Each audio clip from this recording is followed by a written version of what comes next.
السلام عليكم ورحمة الله تعالى وبركاته.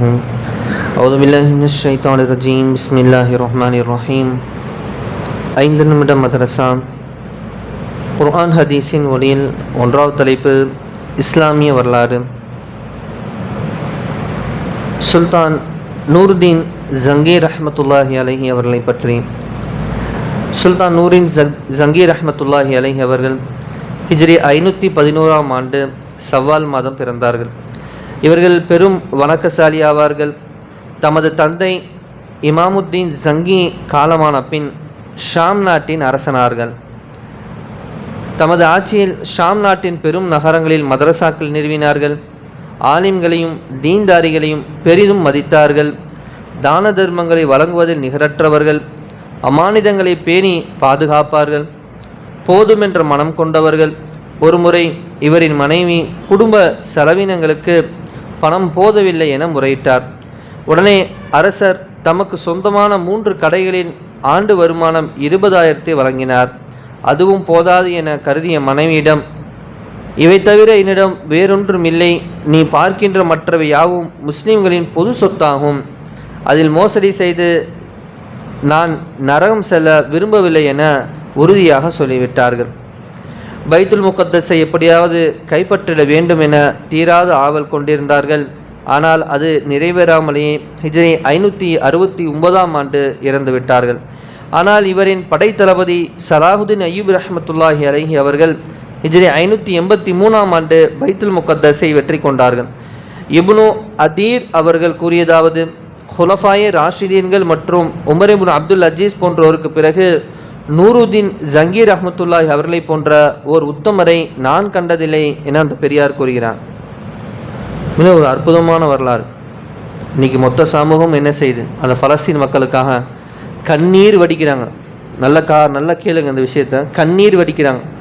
ஆனால் ஒரு காலம் இங்கே வருகை ஹிஜ்ரி 511 நெருக்கத்தில் இவங்க விட்டு சென்ற ஒரு சொத்து தான் சலாஹுதீன் அய்யூபி ரஹ்மத்துல்லாஹி அவர்கள்.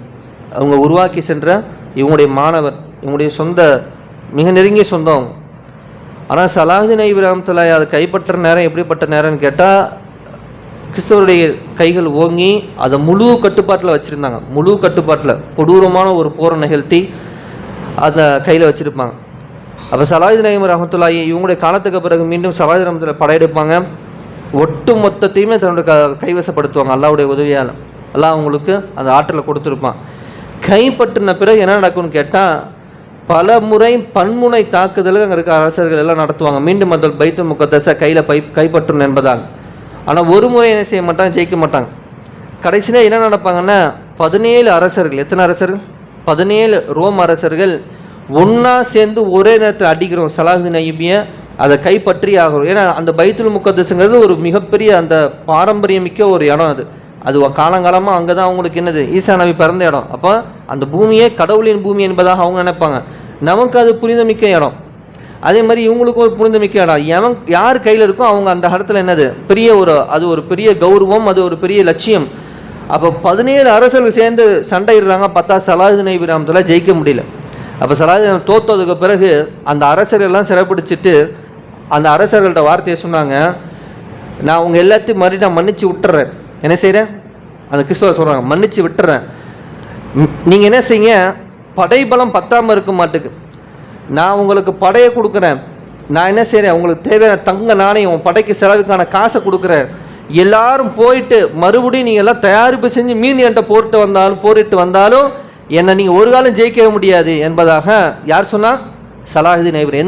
எந்த மக்களை பார்த்து கண்ணீர் வடித்து அப்படியே நம்மளால் அழுதுகிட்டு இருக்கோமோ அங்கே ஒரு வீரர்னு இப்படி சொன்ன வார்த்தை. அந்த 17 அரசர்கள் மன்னிச்சு விட்டாங்க. அதில் ஒரே ஒருத்தரை மட்டும் கொன்றுவாங்க. அதில் ஒரே ஒருத்தரை மட்டும் அங்கேயே தலை வெட்டிடுவாங்க. என்ன காரணம்? அவன் சொல்லுவான், இவங்களுடைய சலாஹுதீன் அய்யூபி நான் வெட்டுவேன், இவங்களுக்கு பிறகு இவங்களுக்கு வழிகாட்டியாக இருந்தாங்க முகமது இருப்பாங்கள்ல, அவங்க கபூரில் போய் அவங்க தோண்டி எடுத்து வெட்டுவேன் என்பதாக ஒருத்தன் சொல்லியிருப்பான். நவுதுபில்லா. எனவே அவனுக்கு மட்டும் மன்னிப்பே வழங்காமல் அத்தனை பேர்த்துக்கு முன்னாடி தலை எடுத்துடுவாங்க. உனக்கு இந்த ஒரு வார்த்தைக்கு அவங்க மன்னிப்பே கிடையாதா என்பதாக. அருமையானவர்களே, இதுதான் வரலாறு. இதுதான் இஸ்லாமிய வரலாறு. இன்றைக்கி இதுதான் மக்களுக்கு நம்ம சொல்லிக் கொடுக்க வேண்டியது. இன்றைக்கி இருக்கக்கூடிய இந்த துயரங்களை மட்டுமே நம்ம பேசிகிட்டு இருக்கக்கூடாது. பாருங்கள், அதுதான் அந்த வரலாறு. நாளைக்கு அவங்கள பற்றி வருது. சரி, நாளைக்கு அதை விளக்கமாக நம்ம படிப்போம் இன்ஷா அல்லாஹ். அவங்க வரலாறு ரொம்ப அழகான ஒரு அற்புதமான வரலாறு. அவங்க உலக பற்றற்ற தன்மை கொண்டவங்க. ஏதோ வீரர்னா அவங்களுக்கு எல்லாம் பேராசை பிடித்த வீரர் கிடையாது, உலக பற்றற்ற தன்மை கொண்டவங்க சலாஹுதீன் அய்யூபி ரஹ்மத்துல்லாஹி அலைஹி அவர்கள். ரொம்ப அற்புதமான ஒரு வரலாறு. அதான் இந்த வார்த்தை அவங்க சொல்லுவாங்க, உங்களுக்கு காசு பத்தில் பட பத்திலனாலும் தரேன், ஆனால் கொடுத்தாலும் நீங்கள் வந்து என்ன செய்யுது, இது மூலம் இன்னும் 2 மடங்கு 3 மடங்கு நீங்கள் படையை திரட்டிட்டு வந்தாலும் நீங்கள் ஜெயிக்கவே முடியாதாம்பாங்க. அதுக்கப்புறம் அவனுக்கு அந்த முயற்சியை கைவிட்டுருவாங்க. அதுக்கப்புறம் கிட்டத்தட்ட எல்லாமே இவங்க கட்டுப்பாட்டிலே தான் இருக்கும். இதுக்கப்புறம் உஸ்மானிய ஹிலாஃபத்து நடக்கும், பல ஹிலாஃபத்துகள் வரும், எல்லாம் இவங்களுடைய கட்டுப்பாட்டிலே தான் இருக்கும். இறுதியாக 1924 கைவிட்டு போகுது. யார்? ஆங்கிலேயருடைய அந்த எழுச்சி ஏற்பட்டு அவங்க எல்லாம் அதை கைப்பற்றுறாங்க. அந்த ஆங்கிலேயர்கள் எழுச்சி அப்போ யார்? அவங்களும் கிறிஸ்துவ ரோமர்கள் தான். அதில் ஒரு படை தளபதி உள்ளே வந்தவரை சலாஹுதீன் ரஹ்மத்துல்லாஹி அவங்களுடைய மஸாருக்கு போய் அது மேலே கால் வச்சு சொன்னாங்கன்னா, சலாஹுதீன் இன்னைக்கு நாங்கள் உங்களை வென்றுட்டோம் என்பதாக சொன்னான். இது நடந்தது. அருமையான இந்த வரலாறுலாம் கொஞ்சம் நம்ம தெரிஞ்சுக்கணும், சொல்லணும் நம்ம பிள்ளைகளுக்கு. ஏன்னா மீண்டும் இது போல ஒரு மாற்றம் நிகழப்போகுது, கண்டிப்பாக நிகழும். நாம் தூங்கலாம், தெரிஞ்சிருக்கலாம், தெரியாமல் இருக்கலாம். அல்லாஹ் சிலரை விரும்புவான், அல்லாஹ் அவளை கொண்டு வேலை வாங்கிக்குவோம், அவ்வளோதான். அதில் என்ன ஆசைப்படணும், இன்னும் நான் இருக்கணும், என் புள்ள இருக்கணும் அப்படிங்கிற ஆசைப்படணும். நம்ம அதை தெரிஞ்சு நம்ம பிள்ளைகளை சொல்லணும். சரிங்களா? இன்ஷாஅல்லாஹ். பாருங்கள், 2வது தலைப்பு அல்லாஹ்வின் அற்புதம், அன்னலாரின் அற்புதம். ஊமையன் பேசினான். நபி ஸல்லல்லாஹு அலைஹி வஸல்லம் அவர்கள் தமது இறுதி ஹஜ்ஜில் ஜுமர் மற்றும் அகபாவின் கல்லெறிந்து விட்டு திரும்பி கொண்டிருந்த போது ஒரு பெண்மணி தனது சிறுவயதில் மகனோடு அங்கு வந்தார்கள்.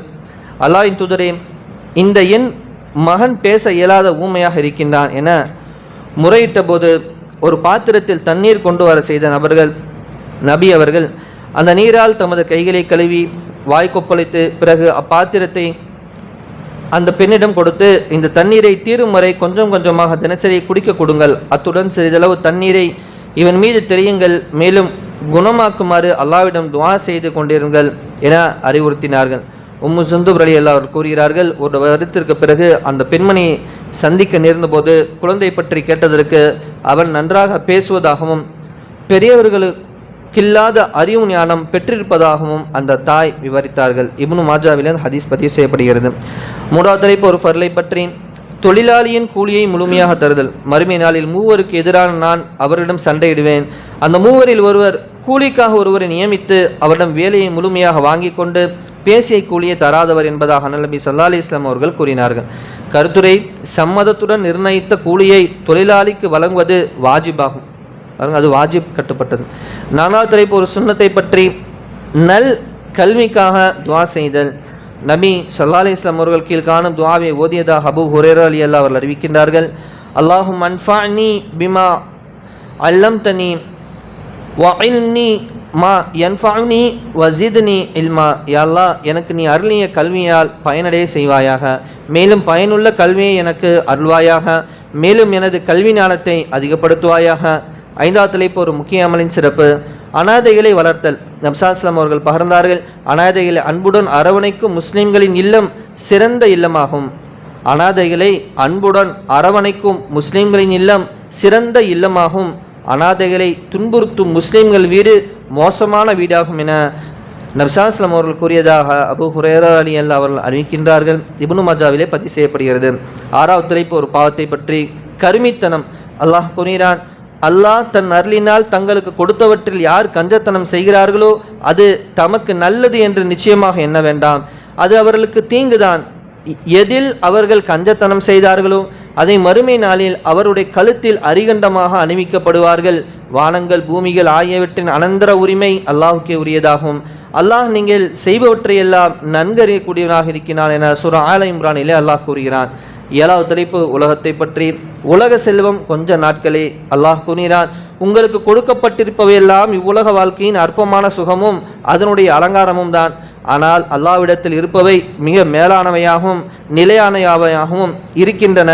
அதை நீங்கள் அறிந்து கொள்ள மாட்டீர்களா என சூரா கசஸிலே அல்லாஹ் கேட்கின்றான். 8வது தலைப்பு மறுமையை பற்றி. முஃமினுடன் கபரின் நடவடிக்கை எப்படி இருக்கும்?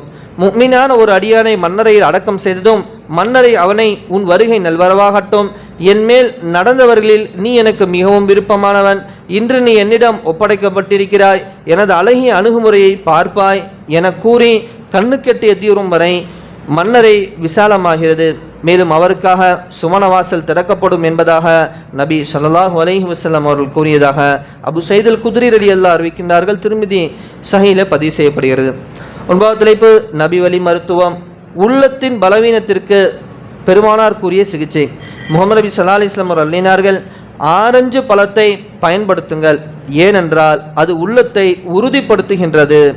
விளக்கம்: ஆரஞ்சு பழம் ஜூஸ் வயிற்று உபாதைகளை நீக்கி அஜீரண கோளாறை போக்கி பசியை உண்டு பண்ணுகின்றது. 10வது தலைப்பு அன்னலாரின் அறிவுரை. நபி ஸல்லல்லாஹு அலைஹி வஸல்லம் அவர்கள் கூறினார்கள், அன்பளிப்பு பெறுகிறவர் தாமும் ஏதாவது ஒன்றை அன்பளிப்பாக வழங்க வேண்டும். தம்மிடம் ஏதும் இல்லை என்றால் அவரை வாழ்த்த வேண்டும். அந்த வாழ்த்து அவருக்கு நன்றியாகும். அவ்வாறு செய்யாதவர் நன்றி மறந்தவராவார் என நபி ஸல்லல்லாஹு அலைஹி வஸல்லம் அவர்கள் கூறியதாக ஜாபிர் ரலியல்லாஹு அவர்கள் இருக்கின்றார்கள். அபுதாவுதிலே பதிவு செய்யப்படுகிறது. சுப்ஹானல்லாஹ். அல்லாஹ் எந்த நலவை கெட்ட மோதனப்படி அமல் செய்யக்கூடிய பாக்கியத்தையும், அல்லாஹ் எதை விட்டு நம்மளை தவிர்ந்திருக்க முடியுமானோ அதை விட்டு தவிர்ந்திருக்கக்கூடிய பாக்கியத்தையும், கலிமாவுடைய வாழ்க்கையை வாழ்ந்து கலிமாவுடன் மரணிக்கக்கூடிய பாக்கியத்தையும், நாளை மறுமையிலே ஜன்னத்துல் ஃபிர்தௌஸிலே பெருமானார் ஸல்லல்லாஹு அலைஹி வஸல்லம் அவருடன் இருக்கக்கூடிய, மேலும் அல்லாஹ்வை பார்க்கக்கூடிய பேசக்கூடிய பாக்கியத்தையும் அல்லாஹ் நம்ம தந்தல் புரிவானாக. நூருதீன் ஜங்கீர் ரஹ்மத்துல்லாஹி அலைஹி அவர்கள் எப்படி உலக பற்றற்று ஒரு அல்லாஹுடைய ஒரு வீரராக வாழ்ந்தார்களோ, மேலும் அவர்கள் எப்படி தன்னுடைய குழந்தை சலாவுதீன் அய்யூபி ரஹ்மத்துல்லாஹி அவர்களை எப்படி இந்த இஸ்லாத்திற்காக உருவாக்கினார்களோ, அதுபோன்று அல்லாஹ்விடத்திலே ஒரு மாபெரும் இந்த உம்மத்துடைய சேவை செய்யக்கூடிய நல்லடியார்களாக வல்லல்லாஹ் நம்மையும் நம்முடைய பிள்ளைகளையும் ஆக்கி அருள் புரிவானாக. சுப்ஹானல்லாஹி பிஹம்திஹி சுப்ஹானக்கல்லாஹு பிஹம்திக அஷ்ஹது அல்லா இலாஹ இல்லா அன்த அஸ்தக்ஃபிருக வ அத்தூபு இலைஹ். ஆமீன். ஹைரி சுப்ஹான ரப்பிக ரப்பில் இஸ்ஸத்தி அம்மா யசிஃபூன் வ ஸலாமுன் அலல் முர்ஸலீன் வல்ஹம்துலில்லாஹி ரப்பில் ஆலமீன். ஸல்லல்லாஹு அலா முஹம்மது ஸல்லல்லாஹு அலைஹி வஸல்லம். ஸல்லல்லாஹு அலா முஹம்மது ஸல்லல்லாஹு அலைஹி வஸல்லம். ஸல்லல்லாஹு அலா முஹம்மது யா ரப்பி ஸல்லி அலைஹி வஸல்லம். அஸ்ஸலாமு அலைக்கும் வரஹ்மத்துல்லாஹி தஆலா வ பரகாத்துஹு. நாளைக்கு சலாவுதீன் அய்யூபி ரஹ்மத்துல்லாஹி அவர்களை பற்றி படிப்போம். மேலும் எக்ஸ்ட்ரான விஷயமும் படிக்கலாம். கொஞ்சம் நேரம் கொடுத்து கேளுங்க, ரொம்ப அற்புதமாக இருக்கும். உடம்பே சிலிர்த்து போகும், அப்படியேப்பட்ட ஒரு மாவீரர், அல்லாஹ்வுடைய இறைநேசர். இன்ஷாஅல்லாஹ் படிப்போம். எல்லாருமே துவா செய்யுங்க, அல்லாஹ் நமக்கு இப்படி ஒரு பிள்ளையை கொடுக்கணும். இன்றைக்கி பலஸ்தீன துவா ஒவ்வொரு தாயும் செஞ்சுக்கிட்டு இருக்காங்க. அல்லாஹ் என் பிள்ளைய சலாவுதீன் அய்யூபி போல மீண்டும் ஆக்கு, இந்த பைத்துல் முகத்தஸை வெற்றி கொள்றதுக்கு என்பதாக கேட்டுட்ருக்காங்க. நாமளும் கேட்போம் இன்ஷாஅல்லாஹ்.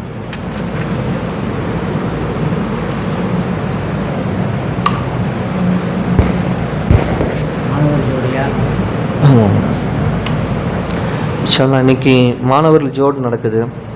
காலையில் 9:30 மணிக்கு ஆரம்பித்து 12:30 மணி வரைக்கும் நடைபெறும். சில முக்கியஸ்தர்கள், முக்கியமான தாய்கள் வந்து பேசுவாங்க.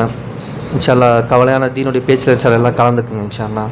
குறிப்பாக நம்ம வீட்டில் உள்ள வாலிப பிள்ளைங்களை அனுப்புறதுக்கு எல்லாம் முயற்சிங்க இன்ஷாஅல்லாஹ்.